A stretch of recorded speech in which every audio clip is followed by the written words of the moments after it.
Максаттарыңды, ниеттериңди койдуңбу? Жылдык, өмүрлүк, жумалык максат пландарыңды эч кимге айтпа, башкалар менен бөлүшпө. Жакын деп бир жакын досум, бул менин досум деп бир сырыңды айтат экенсиң, ал досуңдун дагы жакын досу бар. Эки адам билсе сырыңды, демек ал сыр эмес, сыр бойдон калбайт. Себеби достун дагы досу бар. Ошондой экен, урматтуу мекендешим, максаттарың тууралуу психологдор да, дин алым башкалар дагы айтышат. Ичидеги нерсени сыртка чыгарбаш керек да адам. Сен аны мындай максатым бар, мындай нерселер бар, мен мындай кылам, мындай кылам деп, бул мактануу дагы болуп кетет. Эртең жете албай калсаң үстүңнөн күлөт. Анан айтып жатат экенсиң, сенин азыркы абалыңды көрүп, ал абалды адамдар эч качан элестете албайт. Ошондуктан азыркы абалыңа күлөт. Сен эч качан андай боло албайсың дейт, шагың сынат. Адамдар, билесизби, сиз урматтуу мекендешим, мындай эле ойлоп карасаңыз, жашоодо болуп жаткан бир кара нерселерди, жашооңуз бир тегизlikte аппак боло турган болсо, кара чекиттер болот. Баягы бирөө сизди урдап кеткен, кыянат кылып кеткен, жаман иштер болгон ошол учурларды, жаман абалдарды же жаман сыпаттарды унутушуңуз өтө кыйын болот. Жакшылыктар бат эле унутулуп кетет. Бирок жамандыктар, баягы кесепет нерселер эч унута албайсыз да.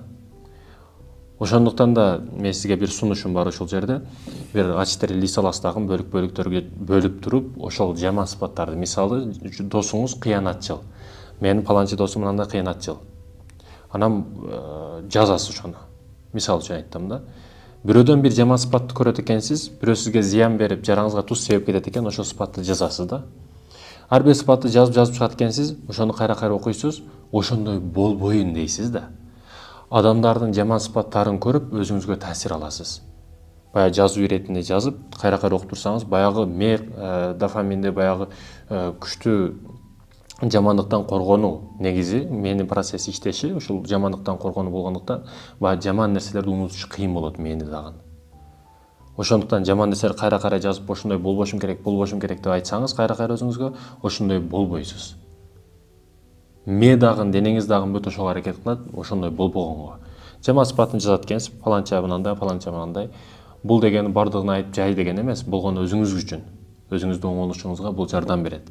Менин процесс ушундай. Ошондой экен, ушуну сунуштайм, ошол нерсени кылып көрүңүз, урматтуу мекендешим. Максатыңды, мечталарыңды, кыялларыңды башкалар менен бөлүшпө, өзүң менен өзүң бол, аракет кыл, жыйынтыгын көрсөтүп кой сен элдерге. Азыр сени койгон максаттарыңды алар мээлерине да батыра албайт, ойлоруна да батыра албайт. Себеби сенин максаттарың ошончолук чоң, аракет кылышың керек, чоң ийгиликтерге жетишиң керек, максаттарың чоң. Алмапыш озмат иштеп жатпашың керек, башкалар сыяктуу болуп калбашың керек. Эл жүрбөгөн жолдон жүр, эл көрбөгөн нерселерди көр, эл кылбаган иштерди кыл, ошондо эл чыкпаган чокуга, эл жетпеген ийгиликтерге жетесиң. Ошентип, мынтип башкалардан өзгөчө көрүнүп жүрүп бир күн жарып чыгасың. Ошондой кыл, урматтуу мекендешим, кайтпа, максат жолунан кайтпа. Максатыңды айтпа, максатыңдан кайтпа. Башкалар бутуңдан тартат. Азыр максатыңды айтат экенсиң, мечтаңды айтат экенсиң, 80% бутуңдан тартат.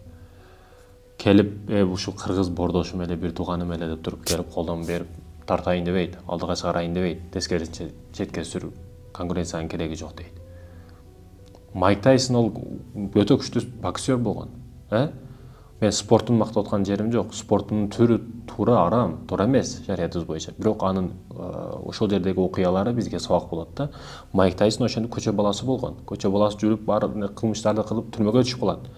Түрмөдө аны бойго салышат. Ошол жердеги кылмышкерлер анын күчтүү боксер болушун көзү жетип, сырттагыларга связга чыгып, башкаларга айтып, ошол жерден анан артайын устаздарды, башкаларды, устаттарды сүйлөшүп, ошол жерден анан көтөрүлгөндү баштайт, дүйнө жүзүгө жылдызы жанат, ошондой боксер болот. Айтайын деген маселе эмне, урматтуу мекендешим?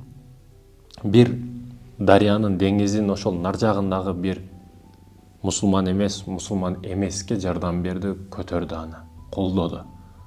Болгондо түрмөдө туруп ошо кылмышкер. Бул жакта биз мусулман болуп туруп, кыргыз болуп туруп, бири-бирибизди бутубуздан тартып атабыз да. Бул эң өкүнүчтүү, эң жаманы, урматтуу мекендешим. Эң өкүнүчтүүсү ушул.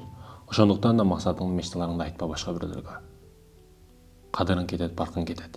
Сен үстүңдөн күлүшөт. Максатыбызды айтпайт экенбиз.